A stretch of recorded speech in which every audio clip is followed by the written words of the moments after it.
Bem-vindos a mais uma aula sobre intercessão.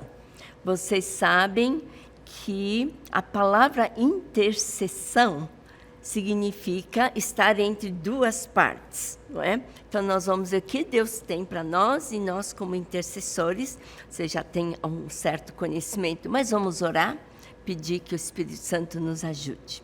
Senhor Deus, muito obrigada, porque o Senhor conta conosco em favor de tanta gente. E aqui na face da terra, o Senhor conta conosco para a restauração do planeta Terra. Queremos entender mais o teu coração e entender mais também a nossa atuação e a nossa participação do teu plano.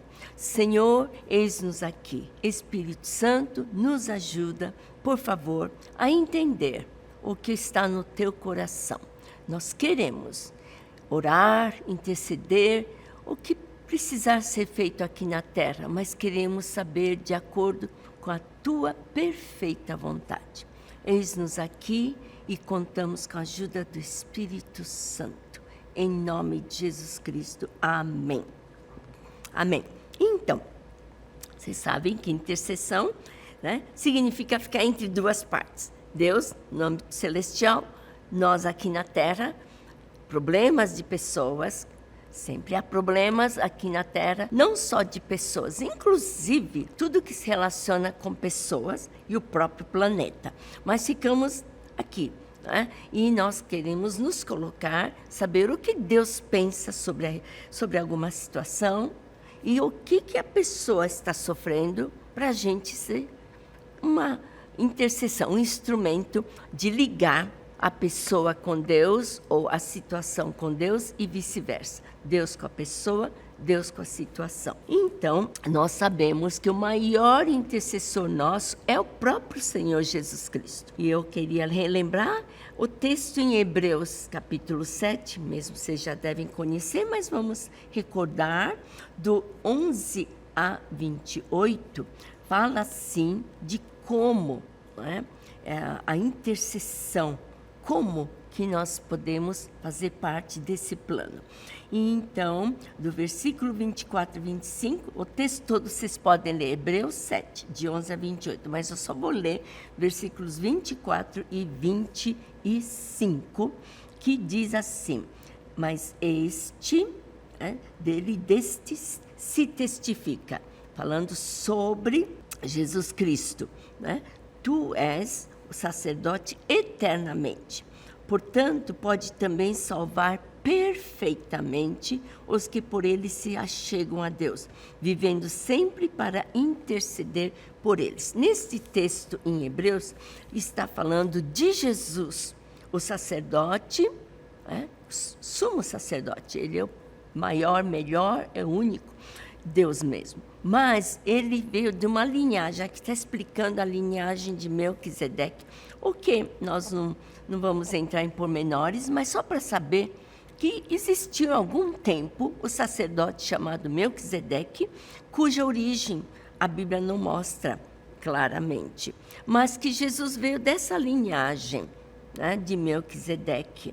Então, Jesus se fez homem e Deus trouxe Jesus como homem nessa categoria de sacerdote, apesar de que ele foi o próprio sacrifício também, não só aquele que sacrificava, intercedia, mas também o próprio. Então, Jesus é completo. Então, nós queremos lembrar, né, que até hoje Jesus intercede por nós. Ele está à direita do Pai, intercede por nós. E ele pode, Hebreus fala todos esses detalhes, que ele pode interceder por nós, porque ele passou por tudo quanto é tipo de tentação. E a Bíblia mostra aqui, mas sem pecar. Em Hebreus todo fala de Jesus. É uma carta que fala para os judeus que tinham o perdão de seus pecados através dos sacrifícios de animais e de coisas. Então, é uma carta para os hebreus mostrando que Jesus se fez sacrifício. Ele é o intercessor, ele é o sumo sacerdote. Então, vale a pena vocês lerem com esta visão a carta aos Hebreus. Então, aqui nós vemos também em Romanos capítulo 8, 33 e 34, né, que Jesus realmente intercede, ele se preocupa conosco, ele está sempre atento às nossas orações. Jesus, ele está vivo, glória a Deus, que ele não esqueça de nenhum de nós.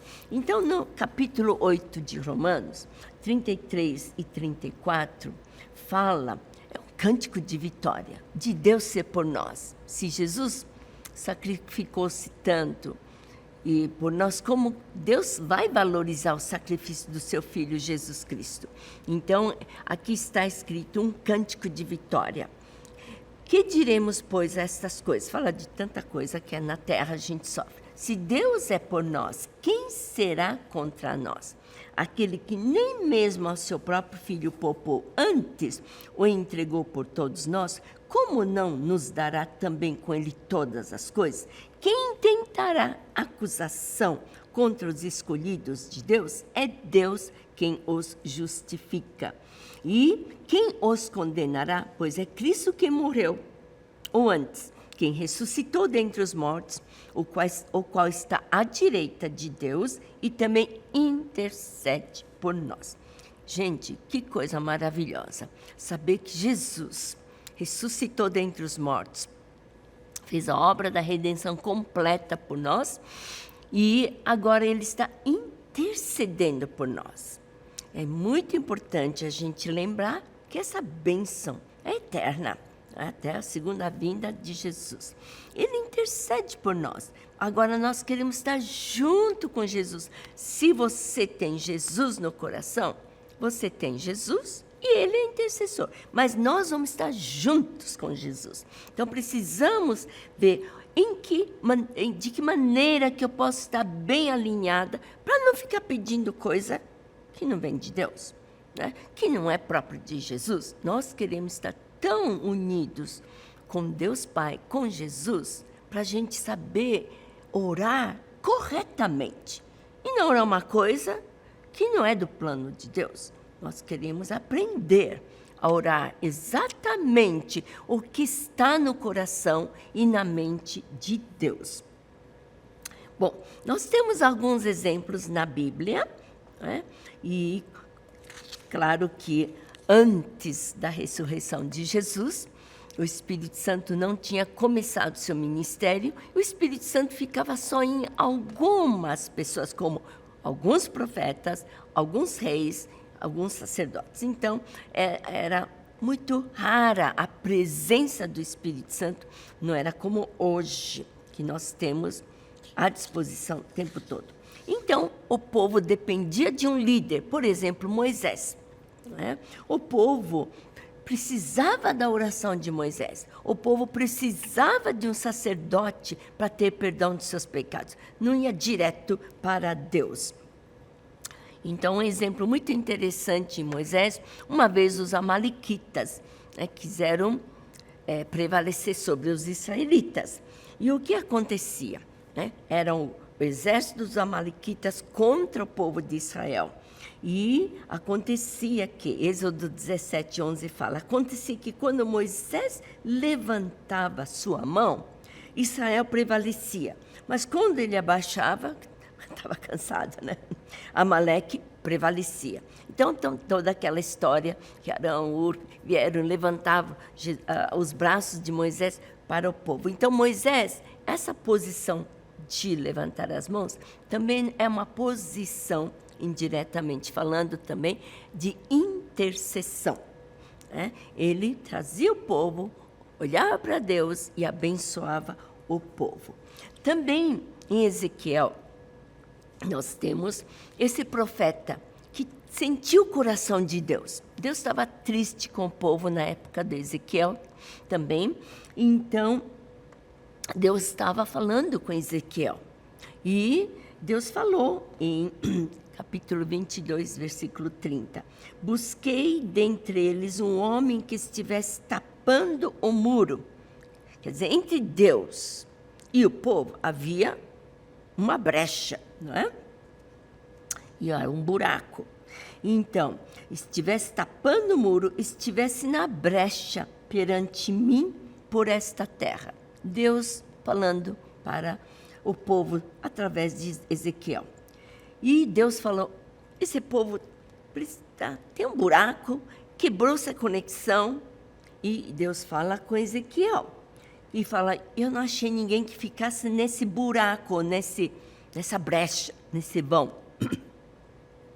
Então, o povo não tinha bênção. Vocês veem, então, o intercessor pode ter esse lugar de trazer bênção para o povo, conectar Deus, né, e as pessoas ou a situação. Então, intercessor. Outro exemplo que eu queria lembrar é do próprio apóstolo Paulo, para os Gálatas.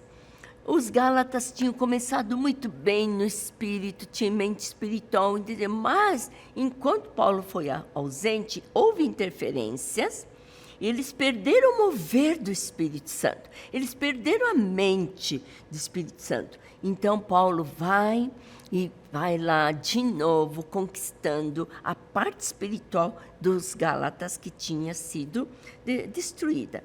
Em Gálatas 4:9, Paulo fala, meus filhinhos, por quem, de novo, sinto as dores de parto, até que Cristo seja formado em vós.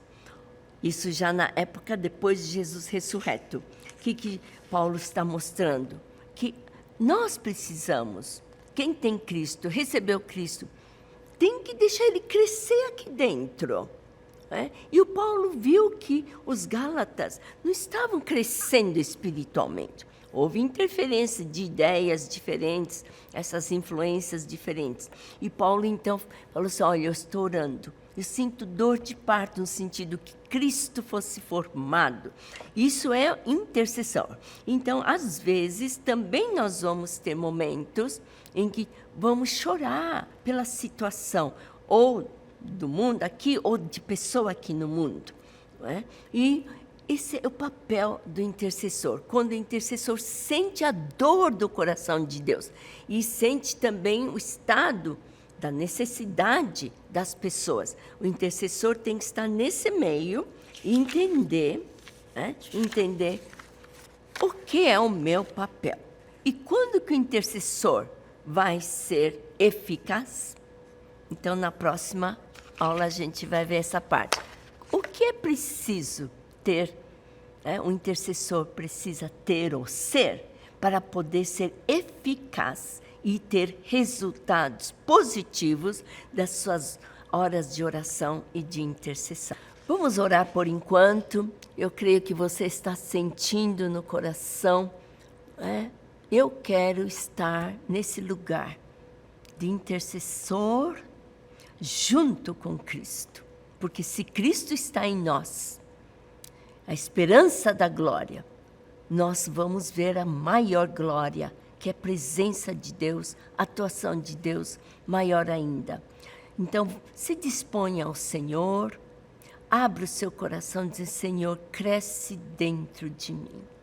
Eu quero que o Senhor cresça dentro de mim. Vai repetindo. Eu não quero estar com a mente carnal.